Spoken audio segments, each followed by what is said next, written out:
But it's many people that's reading the scriptures now, they don't get convicted. That's a problem. If you read the scripture and you don't get convicted yourself, it's a problem. You should automatically start thinking, I'm not humble enough, because every single time you open it up, it's going to be something there to correct you.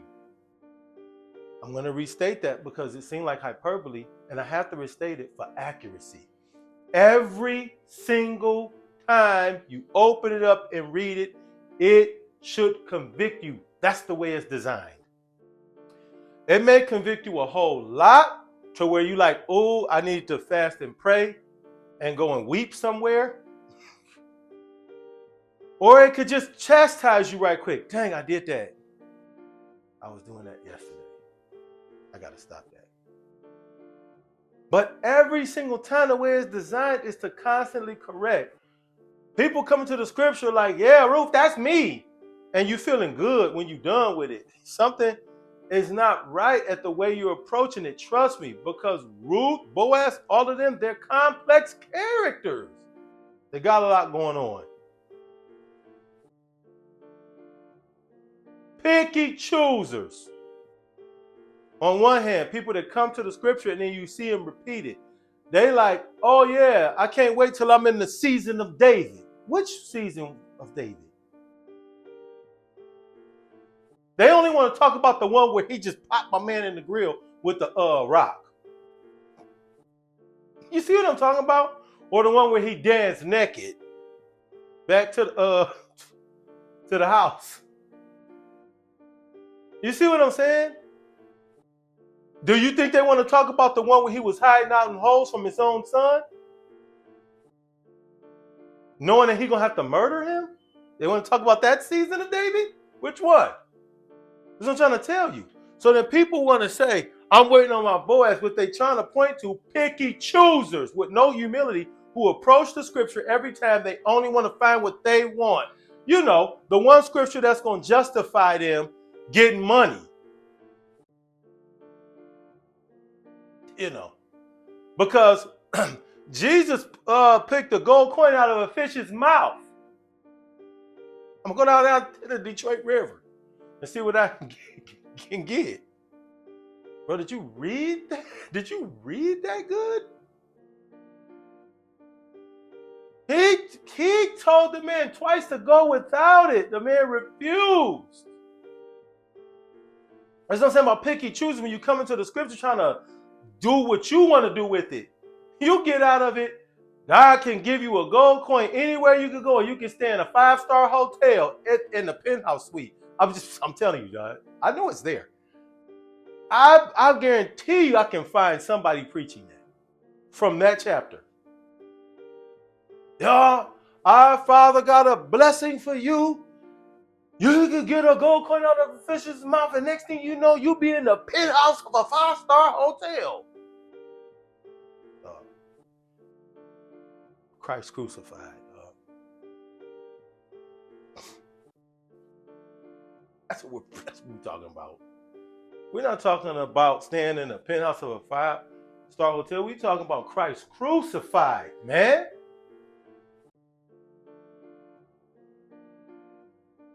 And what brought him to it was somebody's love for money. Please don't take this the wrong way, but waiting on your Boaz means you actually have to wait. Lip sync into the Bible, execution no way. Yeah, you know the words, but you won't stand on the faith. Saw them from afar, she wants to have it all. Saw a man that's godly, but you saw it wrong.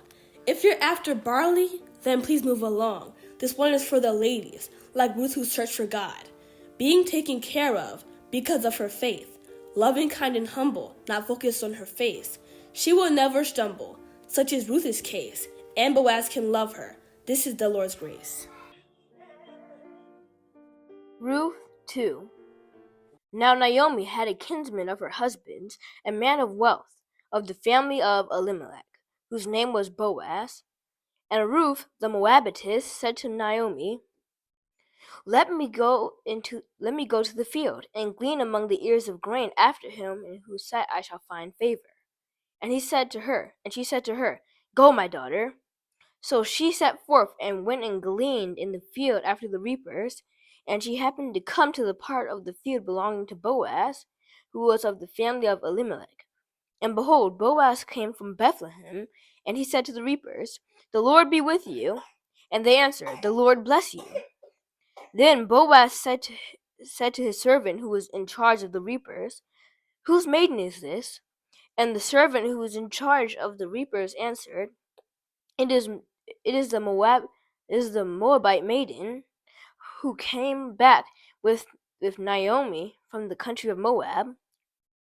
She said, Pray, let me glean and gather among the sheaves after the reapers.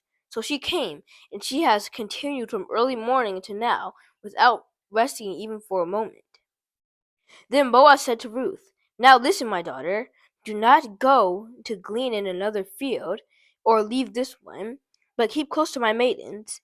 Let your eyes be upon the field which they are reaping, and go after them. Have I not charged the young men not to molest you? And when you are thirsty, go to the vessels and drink what the young men have drawn. Then she fell on her face, bowing to the ground, and said to him, Why have I found favor in your eyes, that you should take notice of me when I am a foreigner? But Boaz answered her, All that you have done for your mother-in-law since the death of your husband has been fully told me, and how you left your father and mother and your native land and came to a people that you did not know before. The Lord recompense you for what you have done, and a full reward be given you by the Lord, the God of Israel, under whose wings you have come to take refuge. Then she said, You are most gracious to me, my lord, for you have comforted me and spoken kindly to your maidservant, though I am not one of your maidservants. And at mealtime Boaz said to her, Come here, and eat some bread, and dip your morsel in the wine. So she sat beside the reapers, and he passed to her parched grain, and she ate until she was satisfied, and she had some left over. When she arose to glean, Boaz instructed his young men, saying, Let her glean even among the sheaves, and do not reproach her. And also pull out some from the bundles for her, and leave it for her to glean, and do not rebuke her. So she gleaned in the field until evening, and then she beat out what she had gleaned, and it was about an ephah of barley. And she took it up and went into the city, and she showed her mother-in-law what she had gleaned, and she also brought out and gave her what food she had left over from after being satisfied.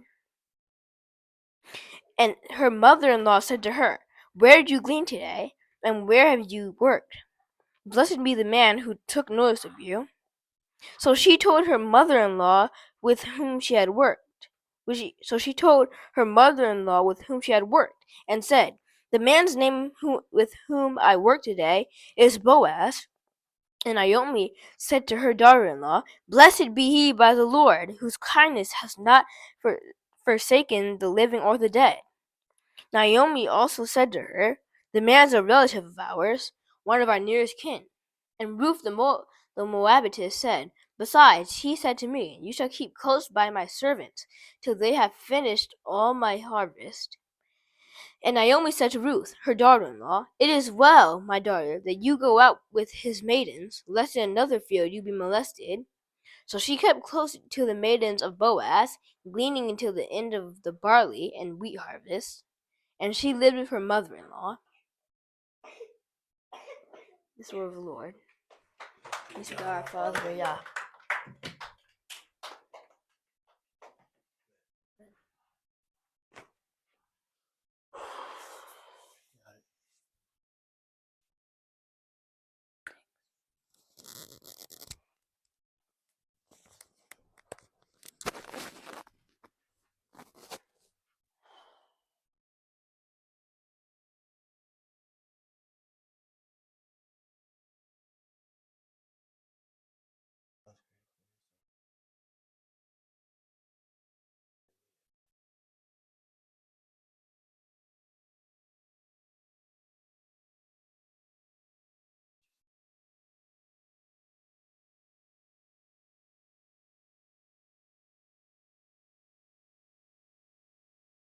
Ruth?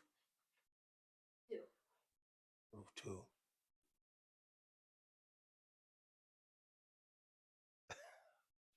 Now you told me you was going to get me this time. No?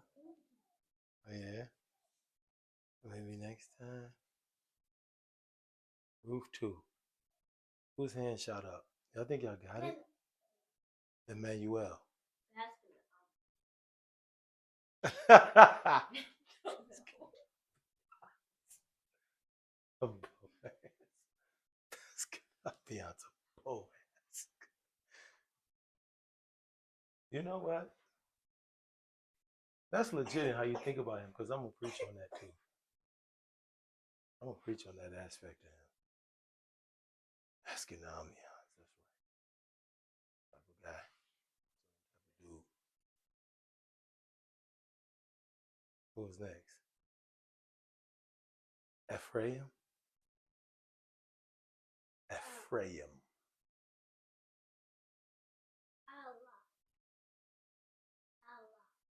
I'll lie? Oh, goodness. You're probably telling the truth, though,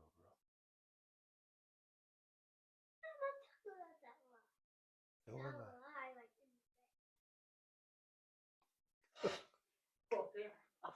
Who? Right. You know how like they said like in like Barry how like she had. Oh, okay. Who else we got? Kezzy, come on. You had your hand up. Oh, you got to stop playing. About to preach. Preach this one. Huh? Goodness and mercy? Yeah.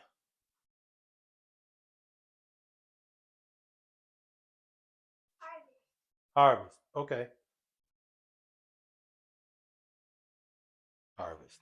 Okay. Anybody else? Cam.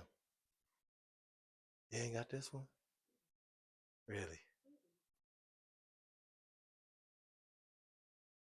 Football. To let it overflow? Yeah. You got it? Do it. Do it.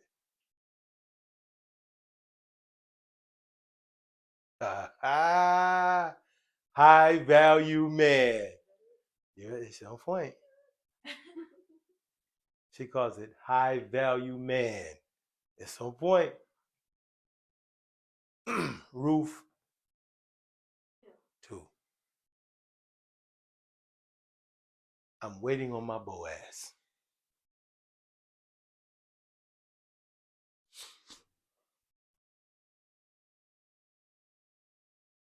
Picky choosers.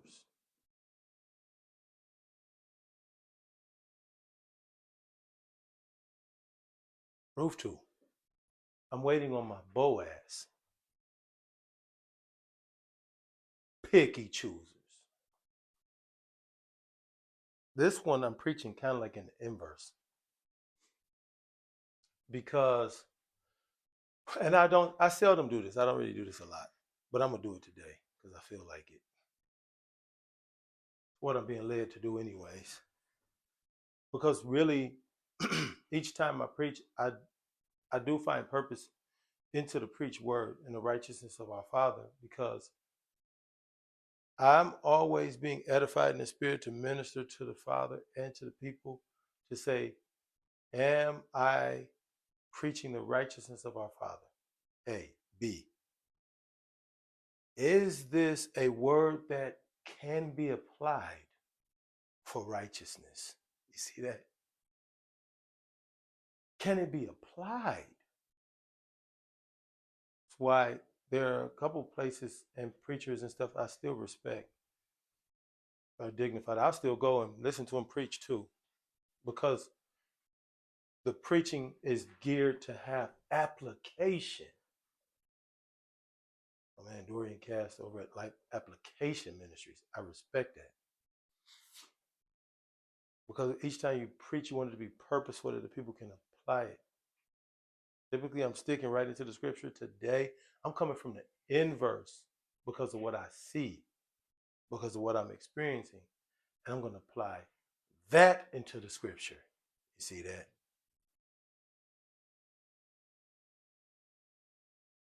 I'm waiting on my Boaz picky choosers. Every now and then I get an opportunity to preach a sermon that is female oriented. Most of it is all masculinity. And what I'm doing, I'm dealing with men and how we could be better in front of our Father, yeah, and be priest in front of him, a priestly nation.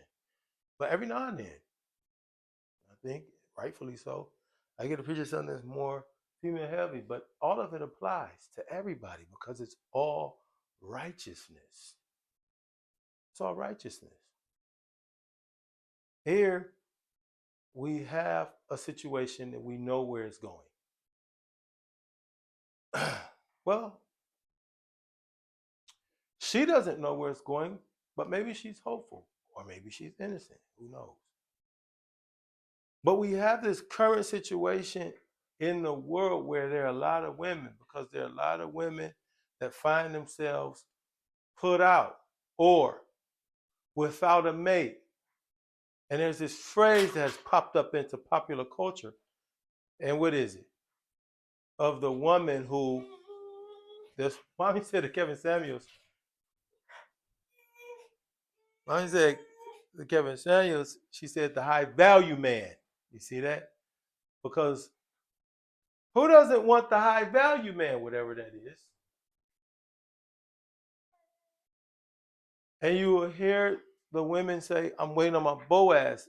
Here's the thing, what I'm trying to tell you guys. The picky chooser is not just the woman or the man that's saying, oh, this person will be perfect for me. Relationship preaching is what I'm talking about. For relationships. For the little ones, it's going to be a little while. You know what I'm saying? For some of y'all, though, you may be coming in. You might be getting close. This is the relationship gospel, man. I might get some more views based on this title. I'm waiting on my Boaz. I want y'all to know something, though. I'm always doing several different meanings spiritually in what I'm preaching. The picky choosers is not just a man or woman saying, oh, I think this person is going to be right for me. I think that we equally yoked, or I think we have a lot in common and stuff. That's one aspect of it. The other aspect is the picky chooser is the person that keeps going to the word of our Father Yah, and they only want to pick certain aspects of the scripture and certain aspects of somebody's character or certain things that they see and say, oh, this was so great. And they do it in two ways. Either they want to say, I want to apply that to me so I can feel like I'm great. You see what I'm talking about? Or I'm going to apply it to somebody else and say that they're whack or that they didn't do something right. But they always, because they don't read from the heart in humility. If you don't see humility in Naomi, if you don't see it in Ruth, and if you don't see it in Boaz, you're tripping. if you don't see that as the first and foremost thing that's coming out of this, you're tripping. But what do they want to see? Because they don't come to the scripture. People aren't coming to the scripture with that type of humility. They come in there with all types of presumptions. Did y'all hear what I said? Everybody say presumption. Presumption. Starting all at the end and trying to reverse engineer it back to where you want it to be. Only know this because I teach math. That became apparent to me, though. I didn't really know that before. But teaching mathematics taught me that a lot of the times the human brain wants to create a presumption. It wants to end up somewhere. It wants to assume this is the answer. And I never really thought about how difficult that can be.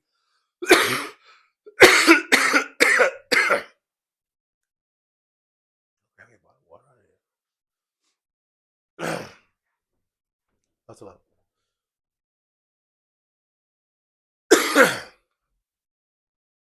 Stay with me because this is nice. I told you I'm going to preach it today, but I'm going to get in and get out. There we go. My man.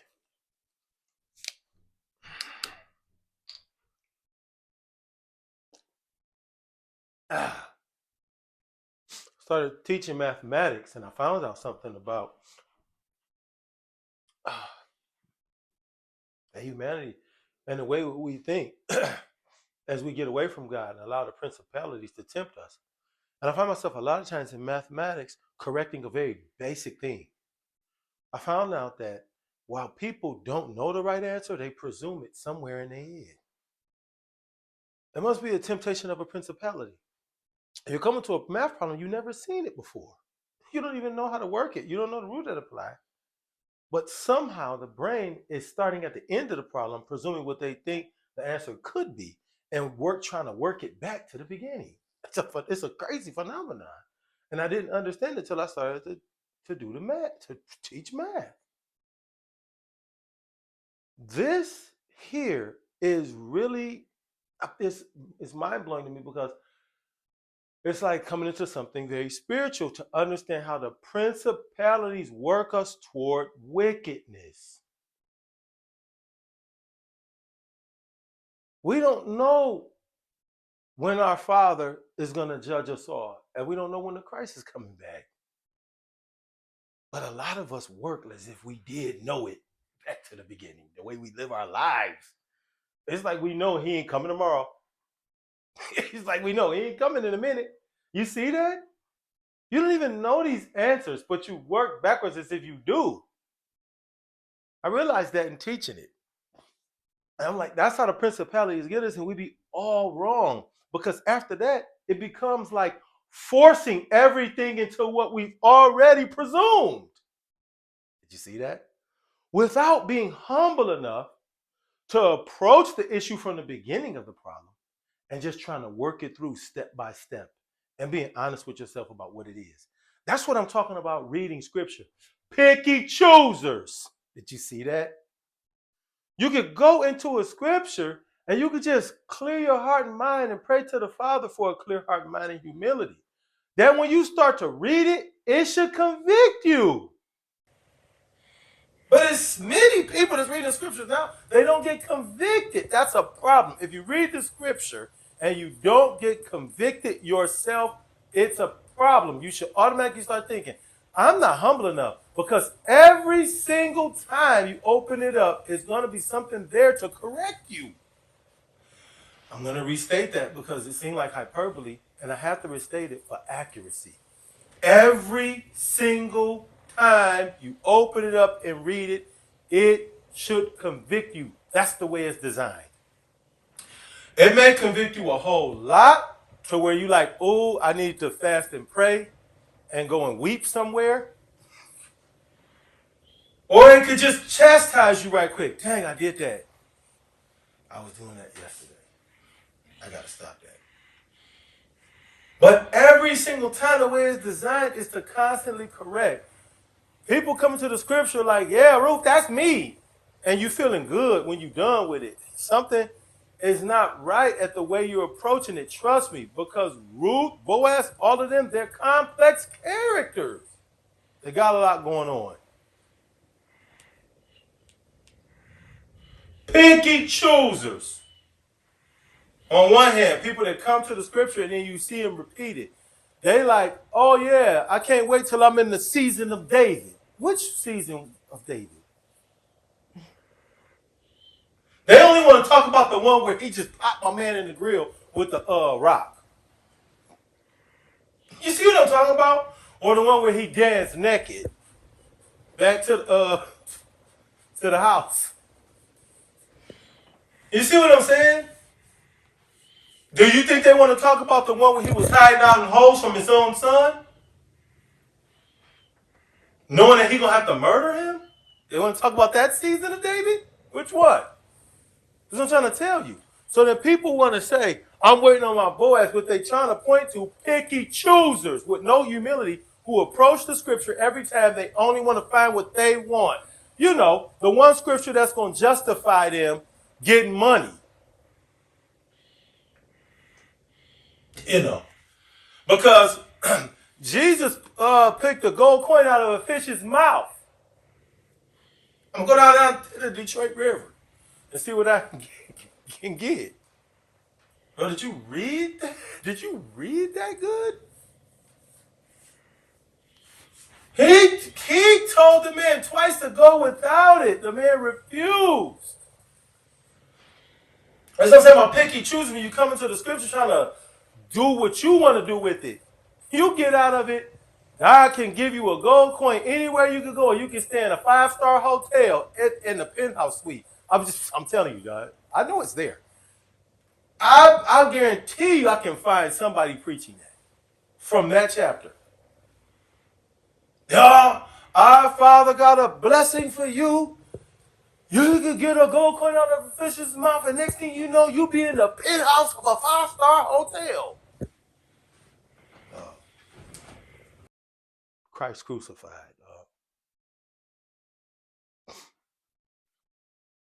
That's what we're talking about. We're not talking about staying in the penthouse of a 5-star hotel. We're talking about Christ crucified, man.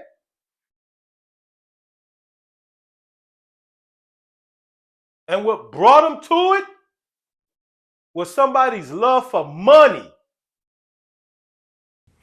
and jealousy. That's what we're talking about there. Picky choosers, man. So now you have a lot of people running around talking about some, I'm waiting on my Boaz. That's to indicate that they want a season of Ruth. Are you sure? You see what I'm talking about? Now y'all see where I'm going? You want a Ruth-like season? Are you sure? You trying to lose your husband if you got one? You trying to go around with your mother-in-law if you got one? People don't even like to be around their mothers-in-laws. But when you're around her, you're going to do everything that she say to do? You're going to humble yourself in front of her? And clean her house and do whatever she say and be a maid to her? Oh, I know. You got your eyes on Boaz talking about, I want a rich man. You want a rich one? Because you presume that Boaz is rich because he got his wheat season and barley season, and he got, you know what I'm saying, barley to blow. He got it to spread out, to throw around on the floor. That's the Boaz you want? Okay. Then you get into the room with Boaz, and you get around Boaz, and you start telling him, why are you so generous you give to everybody? See what I'm talking about? Now you're talking about waiting on my Boaz because I want a rich man, a high-value man. Then as soon as you get with him, you try to turn him into a stingy miser. The wickedness. Because you didn't even understand what this was about. Boaz is sitting there, and Ruth wouldn't have no place. She would have no place there, dog, if Boaz wasn't generous. She's a foreigner. She's a widow. You see what I'm talking about? He got other maidens there, and he got a bunch of people trying to eat off of his plate already. Why do you think he had to warn the dudes 6 or 7 times? Don't stop her, dog. Because the dudes are sitting there like, I know, boy. See what I'm talking about? How people are? Everybody likes Boaz. So they can eat off of his plate, but they don't want to live like him, the righteousness that he is. Did you see what I'm talking about? So everybody's benefiting from his generous nature. Like even the workers, the dudes that's there. Are you there? They come in every day. And guess what they're doing? They're gathering up the barley and the wheat for Boaz. Correct? And then they give that, and then what you think they do? They're going to glean for themselves, and they still getting paid. How do you know this? They should gather up all the wheat and the barley for Boaz and put it there. Get their pay and go home. Correct? But what the scripture says is that they make it a practice of telling any maidens or any other people to come after they should leave. First of all, you're not even supposed to know that they're there. It says that they drive them away during the workday. Then they hang around after work is over. She was here from sun up to sundown, we know. You see that? Because we was here. What are you doing there after like 3 o'clock, bro? So you telling me that you came to work today at 6 a.m., 5 a.m.? We know where it's at. We know that it was the sun coming up at 4. Yes or no? So you came at 4, and we know that the sun is going down at what time? About 6:30 every time.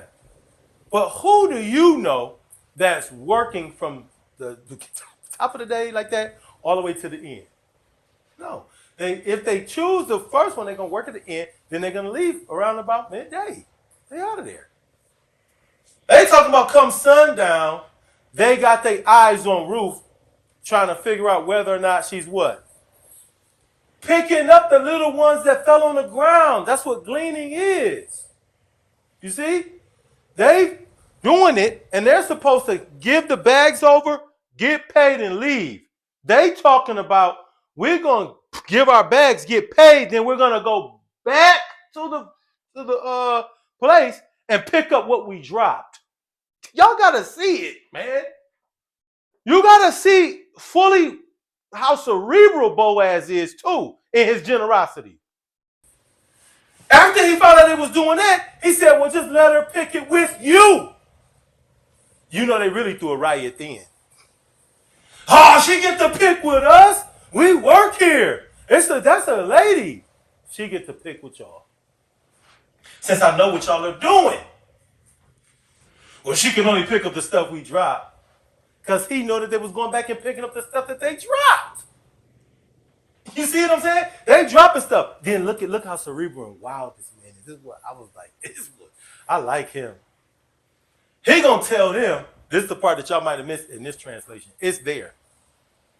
But the words is a little different than the other one. So it's not like explicit. He gonna tell them, and when you picking it, them good ones, drop some on the ground. Ooh, you know that burnt them up. Oh, man. He like, as generous as I've been to you guys, man. You see one person coming in here that lost everything. As generous as I've been. You see one person come up here, this person has nothing, dog. And y'all trying to figure out a way to block her from getting anything. I know what to do. Pick some of the best ones and throw it down.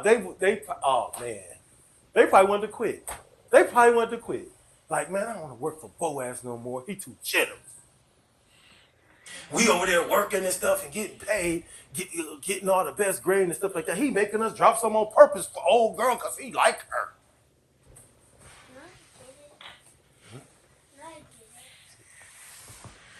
Yeah, dropping on the ground on purpose.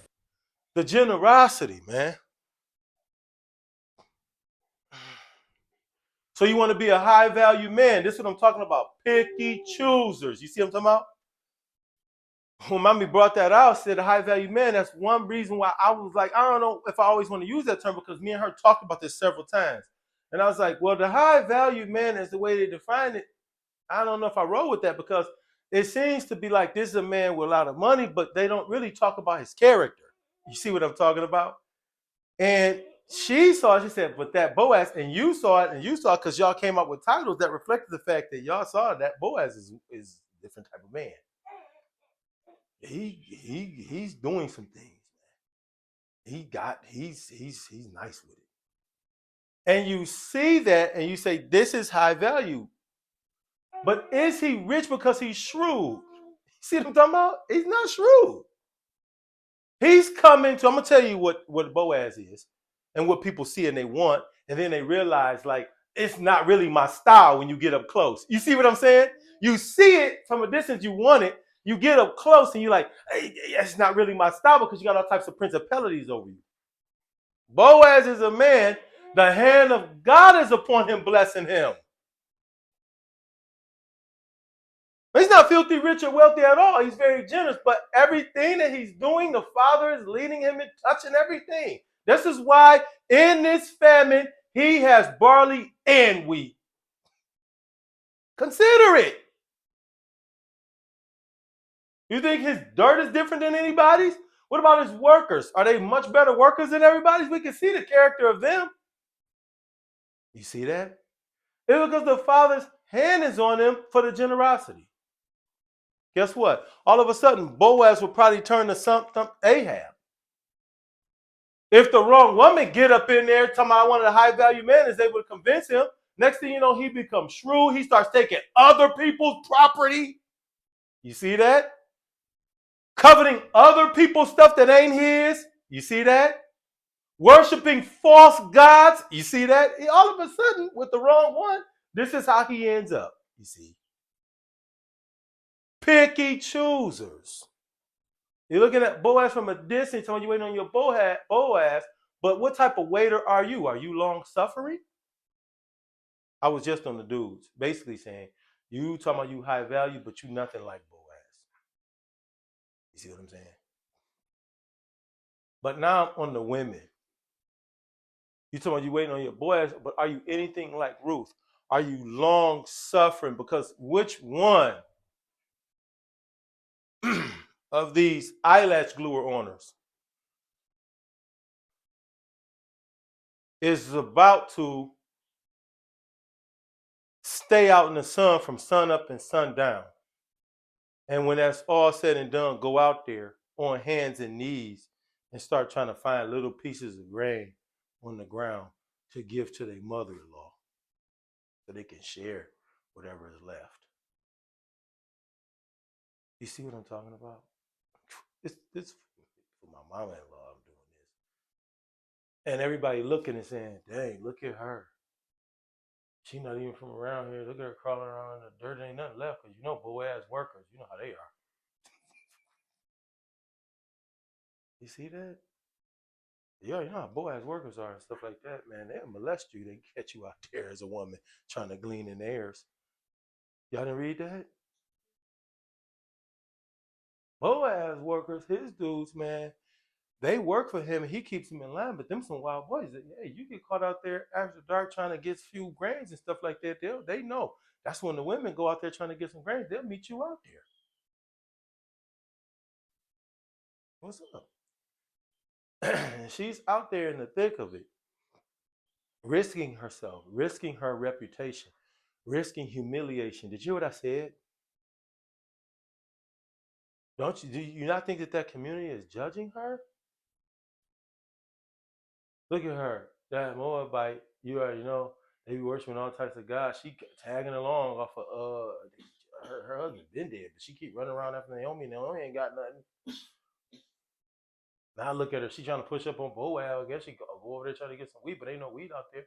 She probably hanging out there inside the bush for his workers to go meet her out there. That's how people get. I'm like that from time to time. I'm gonna judge you, dog, and make up all types of stuff in my head about what you could be doing. I tell you, how people are. She's going there day after day, subjecting herself to that type of scrutiny. Did you hear what I said? To that type of pressure, to that type of judgment by that community. And I'm just asking, which one of these makeup packer owners, which one of these fiscal evangelists, dog, which one of these get money queens, these hustlers, is about to be long suffering like that? For a dude that half of what he gives away anyway. Let's be honest. Which one of any of these women out here are cut a certain way are going to behave like Ruth to come into what Ruth is able to come into, which is a righteous and generous man? I know somebody told y'all that Boaz was a big baller type.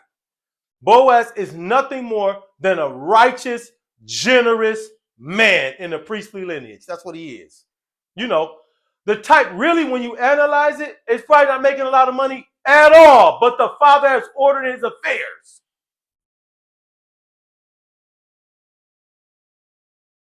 Which one of you all are willing to say, because it's not a about that, but I see righteous purpose in him.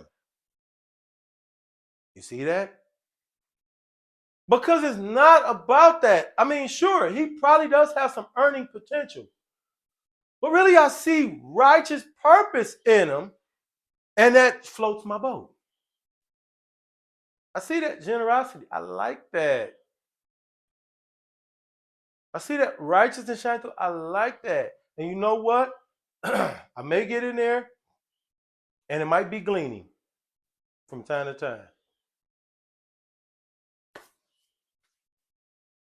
It may be from time to time we may be gleaning.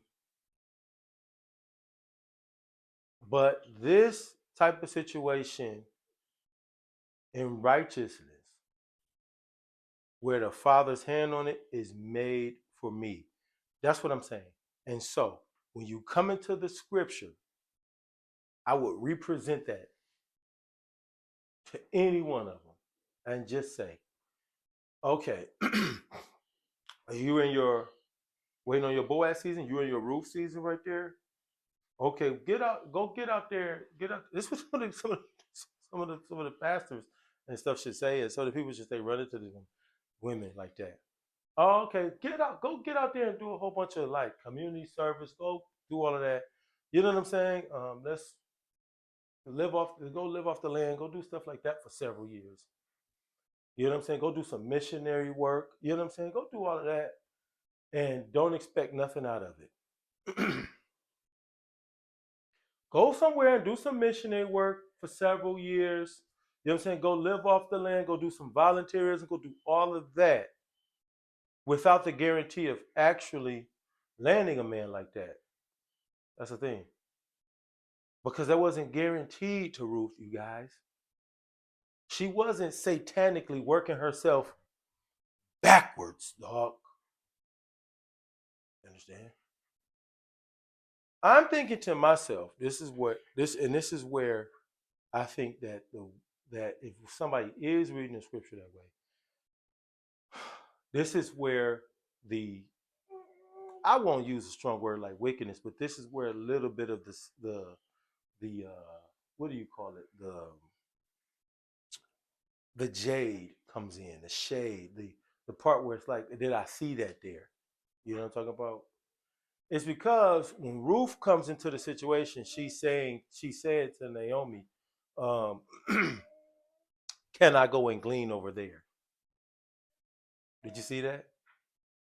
She's saying to Naomi, can I go and glean over there?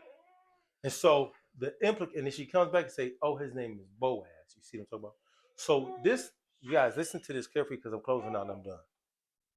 Ladies, listen to this.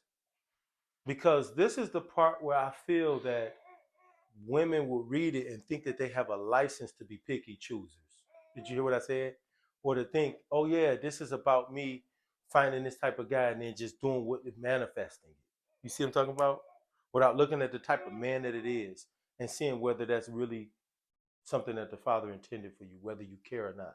Because I don't even think people are into that, what the Father intended for them. They looking at it like how much money Boaz got, I think he got a lot. And you know what? This generosity streak that he got, don't worry. I'll get in there and I'll just rip that to shreds and turn him into a real shrewd. He won't ever give another dime to nobody else. In fact, he'll take from people too. I could turn him into that type of man. Once I get in there, forget about all that generosity. I get it to the point where he'll take from people and not even think nothing about it. You see what I'm saying? So that's the type of wicked woman that you're talking about. This is where I think a lot of in that scripture when you read they can hang their hat on this is because Ruth goes back to Naomi and she says, can I glean over there? So the indication is that Ruth is what do I say? Like a gold digger. See, the indication of that part of the scripture is that, oh, Ruth is looking at this whole situation like, dang, Boaz got it, whatever. I'm gonna go over there and present myself to him each day. Does that make sense what I'm saying? Are y'all there? So any woman is reading that saying, dang, Ruth put herself up into Boaz's grill and started pretending to be humble. That's the wicked, what they get out of that. Because the wicked, everything is wicked. I'm going to present myself. And this is why you see women, I'm in that Boaz season, and they keep putting a fat head inside the front of a man, hoping that they can trick him, a generous, righteous man, into choosing this wicked type of woman like that. And that's not what the scripture is saying at all. She's asking, listen to this. She's asking because she's saying that Boaz is a single man with other maidens there. She's asking the permission of her uh, uh, mother-in-law. Can I go there? Would that be appropriate, or would it embarrass you? I'm going there to get barley. Did you see that? And so Naomi says, listen to this, because this all going to play out later. That how the father works. Naomi answers and say, yeah, that's your family, basically. You could be okay there. Do you see that? Boom. This is how you know this is not what's on Ruth's mind. Then she gets there. And her thing is, well, I'll go wherever the ladies go, wherever the grain is. Did you see that? Meaning, well, my entire purpose is to go and get the grain. Boaz is nice enough. I can get grain from anywhere. And it's Boaz and Naomi that say, no. I only get it from here. Did you see that? This is not a situation of, I can't wait till I'm going to stick my nose up into Boaz and my big fat head in front of him. Eventually, he's going to fall in love with me. I can play my trick. This is, yo, Boaz, it seemed like I could be able to get some barley there. Is that okay? Or would the community, is this going to embarrass you in some way? Because I know I got to get your permission. No, actually, that's your family member, so you could be able to okay to go there. Then when it becomes, well, maybe I can go other places in case I just not going to keep taking from him. Naomi and Boaz say what? Don't go nowhere else but here. This is now the indicator the Ruth say like, oh, snap. I might have walked into a blessing, dude. Through what? Humility and long suffering. Not by angling and trying to, you see that? Trying to be slick in your womanhood. Put your face in front of a rich man. Through humility and long suffering. It ends up, boom, right smack in the position like, dang. So Boaz like her? That Boaz like me.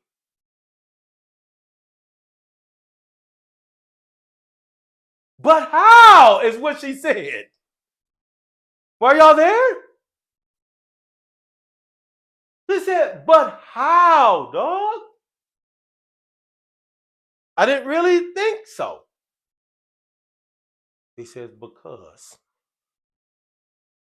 I heard about them eyelashes you be putting on, how long they are. Is that what he said? Is that what he said? I heard about them 6 or 7 very high-priced bundles that you got, that you attached onto your sew-in. Heard about that sew-in weave that you wear, and that lace front. All the money you spend, that's that what he said? No, he said that he heard about how she hustles and grinds out there, and she got several different hustles to get money. Is that what he said? Then which one was it? Did he say he heard about her pointy fingernails with the rhinestones on there? No. What he said he heard about? I heard about your humility and your long suffering.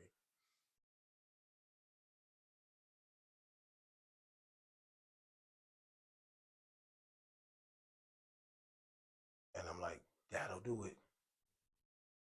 That'll cause me to love you. I heard about your humility and your long suffering. And I said, I can love her. I heard that you're willing to put the work in, man, for righteousness. That you'll commit yourself. And not think about, oh, are people going to say that, you know what I'm saying, I'm poor? Or are people going to say that I'm over here picking wheat up off the ground, right? What are they going to say about me? I'm not going to be concerned with any of that. My concern is whether my mother-in-law is going to be okay that I'm with, and whether we're going to all be all right.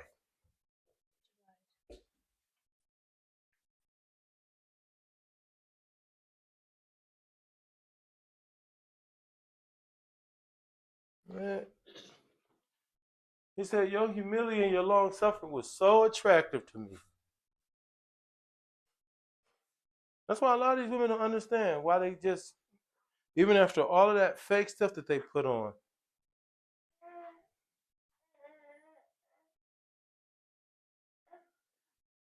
I did this one too many.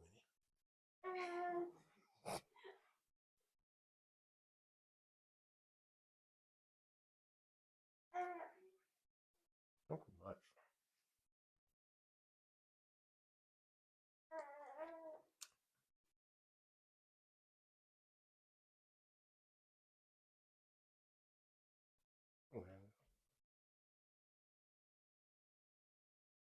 After all, you cake on all that makeup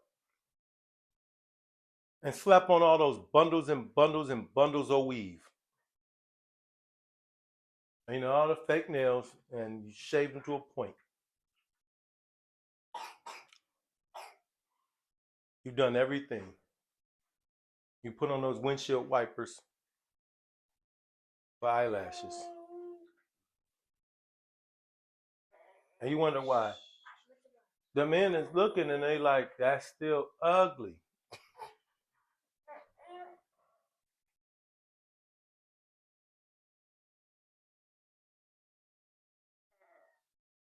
What does it say that that high valued man is looking for? Hmm? What is it that he's finding to be beautiful? Huh?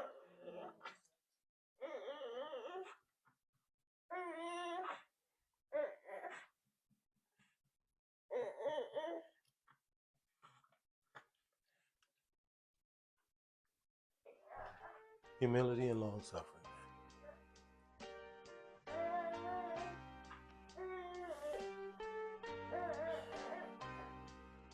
Picky choosing, not gonna get it. You see that? We know that Ruth went out there every day and every evening, and she picked whatever and barley and wheat she could get her hands on. Did you see that? I just want to show that to y'all. Picky choosing, not gonna get it. Did you hear that? She went out there and whatever barley or wheat she could lay her hands on, she put it in her bag.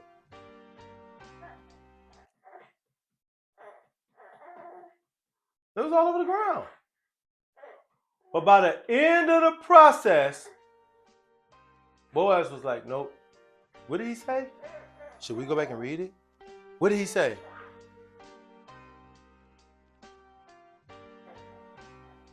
Anybody remember that?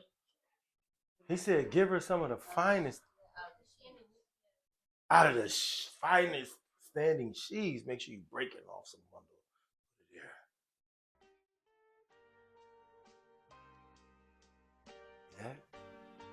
Where she started and where she ended up at. An honest process, man.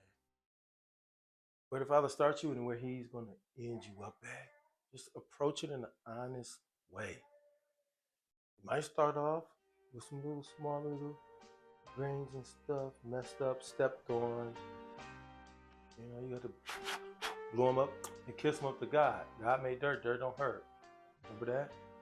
You may have to pull one of those a couple times. But that humility and long suffering, only going to put you in position to be eating from the finest of the barley sheaves. It's true.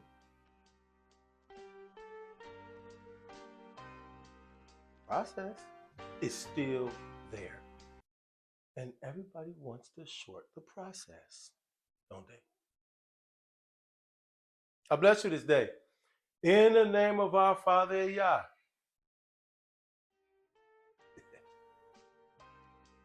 The great barley and the wheat giver supply our every need. That he would lift up his countenance upon you, that he will cause his face to shine upon you and be gracious to you. That he will lift up his countenance upon you and give you peace. He will give it to you. Pray that those things in his most holy name. And in the name of the Son, the Christ, the Messiah, Yeshua. In the name of our Father, Ahaz, most holy Spirit.